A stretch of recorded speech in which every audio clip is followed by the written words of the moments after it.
Apa kabar Bapak-bapak semua? Luar biasa, yes. Semangat pagi? Pagi. Luar biasa. Selamat berjumpa kembali di kelas kita yang sangat luar biasa ini dengan saya, Rahmin Diarto. Kita akan melanjutkan kembali materi pelatihan kita tentang konsep dasar pajak karbon. Nah, kita kemarin sudah belajar tentang berbagai macam pilihan kebijakan mitigasi perubahan iklim. Kira-kira siapa yang masih ingat ada berapa kebijakan mitigasi perubahan iklim yang kemarin sudah kita pelajari? Saya Pak. Silahkan Pak Tri. 3C Pak. Ya. Itu apa itu? Command and Control, carbon trading, sama carbon tax Pak. Luar biasa, bagus sekali. Jadi Bapak-bapak sekalian, ada 3 pilihan kebijakan mitigasi perubahan iklim yang sudah kita ketahui bersama ya kemarin. Yang pertama adalah Command and Control. Yang kedua adalah perdagangan karbon atau carbon trading. Dan yang ketiga yang akan kita pelajari adalah pajak karbon. Nah, ini sangat penting sekali ya. Pada hari ini kita akan membahas, kita akan berbicara, berdiskusi tentang konsep dasar pajak karbon, teman-teman sekalian. Sebelum kita masuk ke dalam materi yang akan kita bahas bersama, kalau menurut teman-temannya, apa yang terbayang ketika kita akan membahas tentang pajak karbon? Pak Harullah mungkin? Pajak karbon itu pajak karena polusi yang ada di udara sekitar mungkin, Pak. Oke, pajak atas polusi atau pencemaran udara. Baik. Pak Tri, silahkan. Pajak karbon kira-kira apa? Pajak karbon itu nambah penerimaan pada pendapatan negara, salah satu pemasukan bagi negara. Luar biasa. Pajak karbon akan menambah pemasukan pendapatan negara dari pajak. Bagus sekali. Pak Ardian. Mungkin kalau lihat judulnya, mungkin ini karena memang sudah polusi juga, terus untuk mungkin Indonesia juga dalam rangka mengurangi ketergantungan dengan ini ya, dari sumber daya yang minyak ya, sama dari karbon dioksida. Jadi terkait dengan perubahan iklim ini itu sendiri.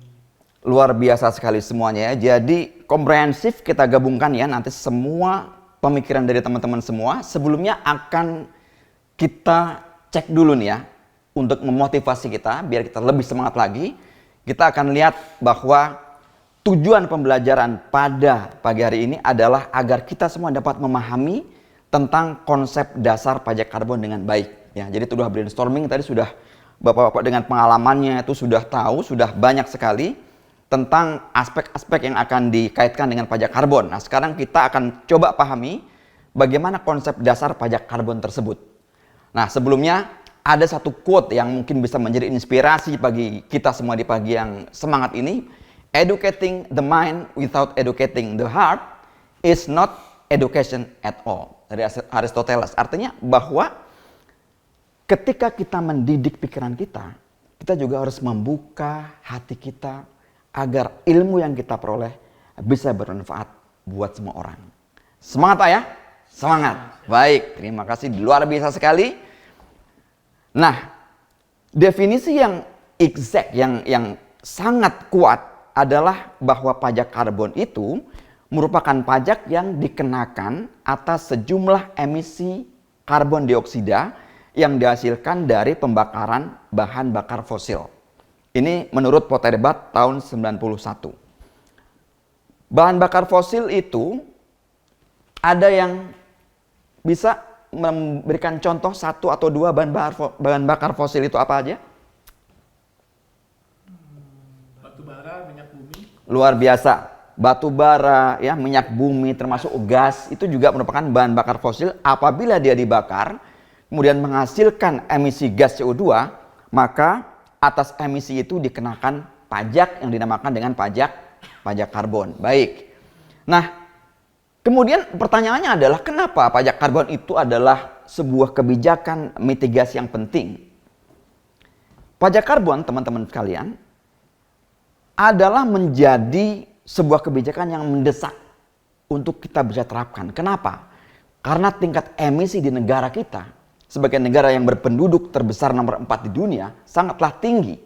Sementara kita itu belum punya kebijakan yang bisa diterapkan secara nasional untuk bisa mengurangi emisi gas CO2 sebagai penyebab utama terjadinya perubahan iklim. Nah, ini yang membuat kita harus memikirkan dengan matang tentang betapa pentingnya pajak karbon itu.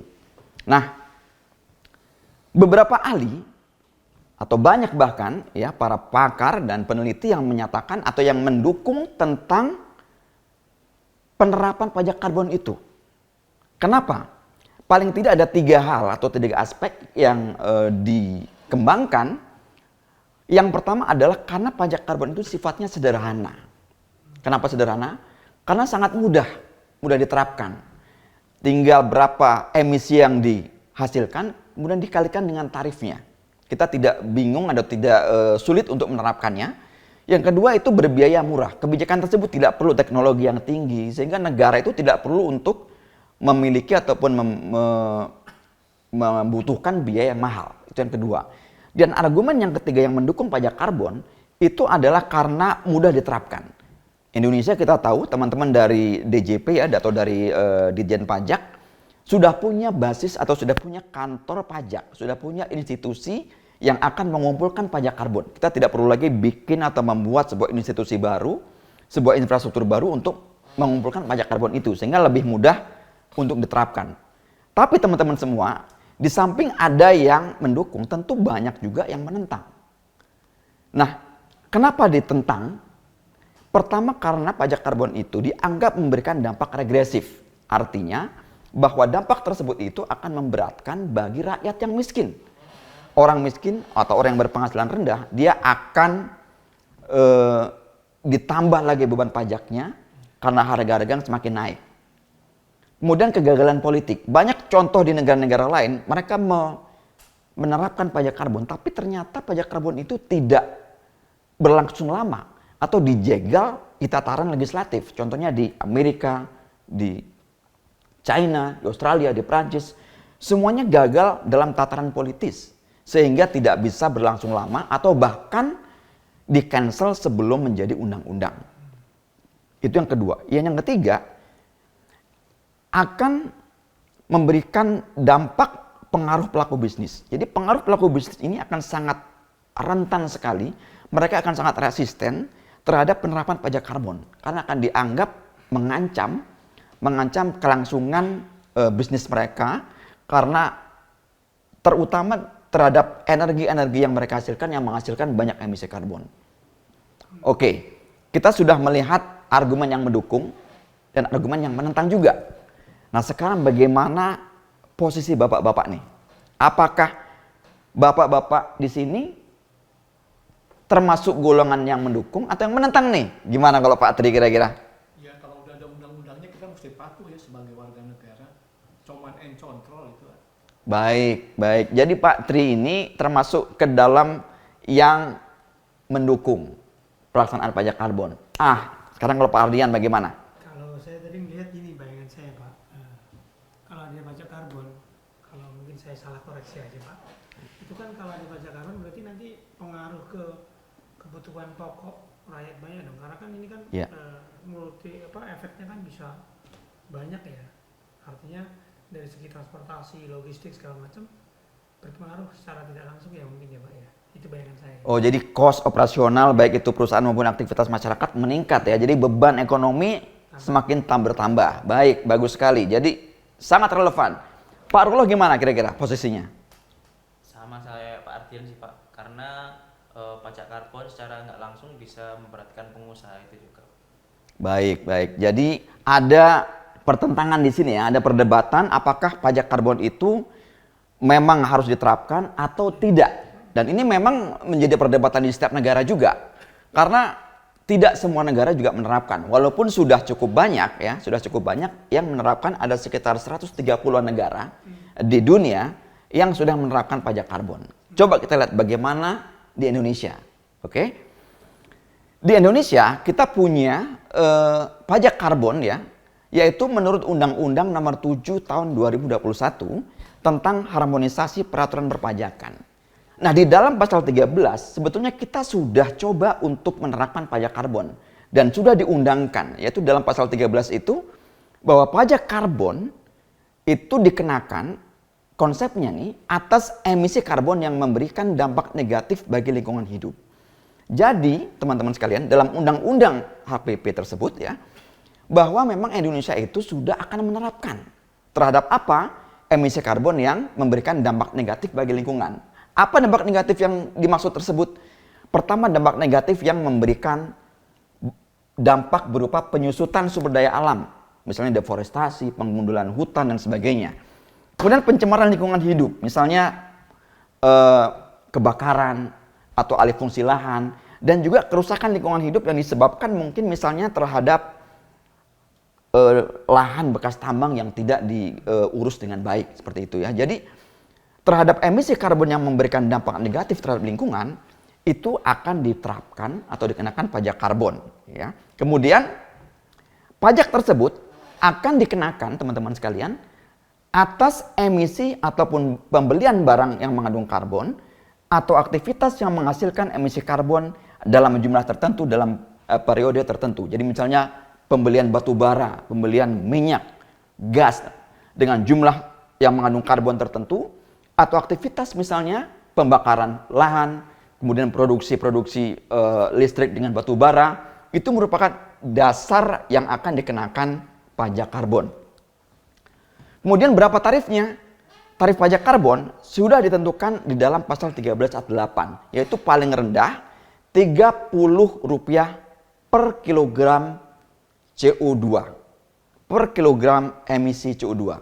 Jadi tinggal dihitung saja nanti berapa jumlah yang dihasilkan oleh perusahaan emisi CO2-nya dikalikan dengan tarif Rp30 per kilogram. Baik, kemudian untuk apa penerimaan pajak karbon itu? Penerimaan dari pajak karbon, teman-teman sekalian, itu dapat dialokasikan untuk pengendalian perubahan iklim yang berupa baik itu mitigasi maupun adaptasi perubahan iklim. Mitigasi adalah pencegahan, sedangkan adaptasi adalah adanya penyesuaian perilaku kita terhadap perubahan iklim. Jadi kalau kita tarik kesimpulan dari berbagai macam pendapat dan juga teman-teman juga tadi sudah memposisikan diri, sebetulnya teman-teman sekalian pajak karbon itu adalah sangat mendesak untuk kita lakukan. Sangat penting untuk diterapkan. Namun dalam kenyataannya, dia akan menghadapi berbagai macam tantangan atau hambatan yang cukup berat untuk dapat dilaksanakan. Hambatan politik tadi, hambatan ekonomi ya. Kemudian juga hambatan yang berasal dari berbagai macam stakeholder ataupun pengusaha-pengusaha yang berpengaruh. Baik, satu pertanyaan mungkin sebelum kita akhiri. Silakan, Pak Tri. Kasihan tukang Gojek itu, beli bensin kena pajak karbon, ngantar orang kena pajak karbon juga. Betul sekali. Kita juga harus pikirkan bagaimana nanti penerapannya ya Pak ya. Jangan sampai pajak karbon itu akan justru memberatkan rakyat banyak dan rakyat yang memang berada di dalam lingkungan yang lemah ya. Satu lagi boleh saya tambahkan pertanyaan. Silakan Pak Ardian. Boleh Pak. Kalau ini misalkan kalau menurut saya, apakah boleh ini di hold atau di pending, terus pemerintah kita mengencarkan misalkan penerapan mobil listrik misalnya gitu Pak? Sangat mungkin dan sangat boleh. Dan kita sekarang juga sedang terus mendiskusikan dengan para stakeholder, para pengusaha, bagaimana kira-kira nanti jalan yang terbaik agar pajak karbon itu bisa diterapkan tanpa memberatkan rakyat banyak. Skemanya nanti akan kita pikirkan lagi oleh para pembuat keputusan. Baik, terima kasih. Sebelum kita akhiri, ada satu video yang mungkin bisa menjadi inspirasi bagi kita semua ya.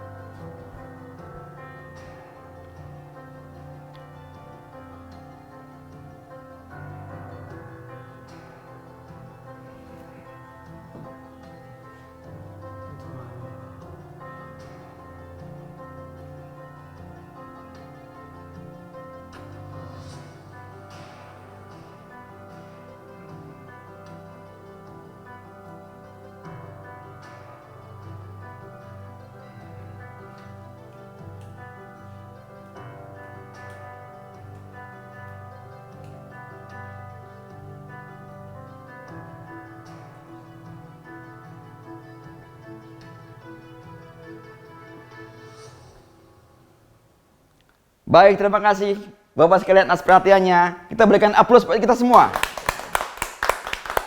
Terima kasih banyak.